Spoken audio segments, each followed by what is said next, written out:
বিশ্ববিদ্যালয়ের প্রক্টর থেকে শুরু করে নানান পর্যায়ে নানান প্রভোস্ট এবং বিভিন্ন কমিটিতে নির্দিষ্ট একটি দলের পক্ষপাতদুষ্ট আচরণ লক্ষ্য করেছি। বেশ কয়েকটি হাউস মিথ্যা ফ্রেমিং করেছে আমাদের ব্যাপারে।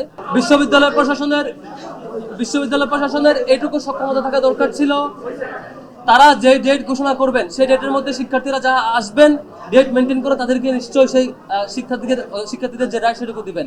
কোনো ধরনের পূর্ব পর্যালোচনা ছাড়া, কোনো ধরনের ডিসকাশন ছাড়া সরাসরি একদিন বাড়ায় দেওয়া এবং বাকিরা জমা দেওয়ার পর হঠাৎ করে ঘোষণা দেওয়া, এটি নিঃসন্দেহে বাকিদের পলিসি মেকিং এবং বাকিদের সিদ্ধান্ত গ্রহণের পরে নির্দিষ্ট একটি পক্ষকে সিদ্ধান্ত গ্রহণের সামগ্রিক সুবিধা দেওয়া এবং পলিসি মেকিং এ বিশেষ সুবিধা দেওয়ার নামান্তর। এটা খুবই দুঃখজনক। এবং আমরা দেখেছি বিশ্ববিদ্যালয় সামগ্রিক প্রশাসনে বিশ্ববিদ্যালয়ের প্রক্টর থেকে শুরু করে নানান পর্যায়ে নানান প্রভোস্ট এবং বিভিন্ন কমিটিতে নির্দিষ্ট একটি দলের পক্ষপাতদুষ্ট আচরণ লক্ষ্য করেছি। এটি আমরা শিক্ষকদের কাছ থেকে নিশ্চয়ই 24 পরবর্তী সময়টাতে শিক্ষকদের কাছ থেকে আমরা এমন একটা রেসপন্স চাই যে রেসপন্সের সকল শিক্ষার্থীর জন্য সমান, কোনো পক্ষপাতদুষ্ট হবে না। আমরা আগামীতে পুরো ডাকসু নির্বাচনে আমরা এরকম শঙ্কিত হতে চাই না। আমরা ইতিবাচক এবং জাস্টিস এবং সমমানের সবার প্রতি সমান অধিকারের যে দায়িত্ববোধ শিক্ষকদের পক্ষ থেকে সেটি চাই। আরেকটি ঘটনা লক্ষ্য করেছেন, বেশ কয়েকটি হাউস মিথ্যা ফ্রেমিং করেছে আমাদের ব্যাপারে।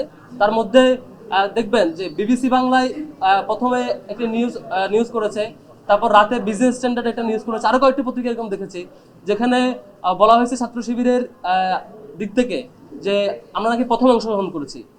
আবার কেউ নিউজ একবার করে আবার এটা এডিটও করেছেন যে প্রথম বর্ষে স্বাধীনতার পর প্রথম প্যানেল, আবার বলছেন প্রথম প্রকাশ্যে প্যানেল, নানান আলাপ করছে আর কি। এটা স্পষ্ট আমরা নিন্দা জানাচ্ছি এবং তীব্র নিন্দা জানাচ্ছি যে এই ধরনের মিথ্যা ফ্রেমিং এর ব্যাপারে।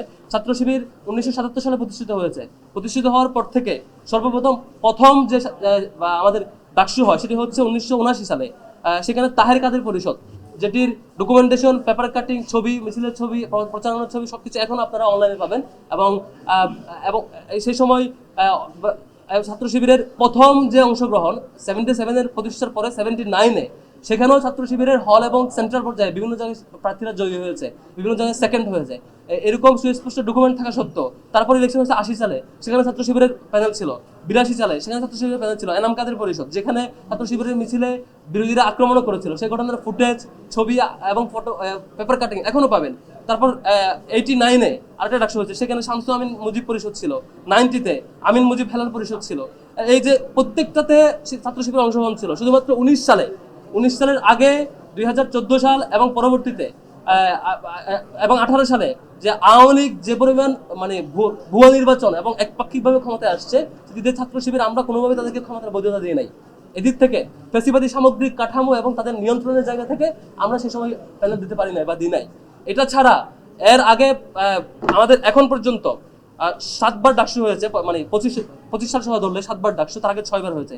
6বারের 5বারেই ছাত্র শিবির তার অংশগ্রহণ এবং তার রেসপন্স সবকিছু দেখিয়েছে। তারপরও বেশ কিছু মেগা পত্রিকা, বেশ কিছু হাউস থেকে এভাবে ফ্রেমিং করা, এটা খুবই দুঃখজনক। ছাত্র শিবিরের ব্যাপারে আমাদের হাউসগুলোর কাছ থেকে সঠিক তথ্য প্রচার এবং সঠিক তথ্য প্রচার করবে আমরা আশা করছি। এবং কোনো বিষয় যদি জানার থাকে আমরা অনলাইন এবং আমাদের সোর্স থেকে জেনে নেওয়াটা ইতিবাচক মনে করছি।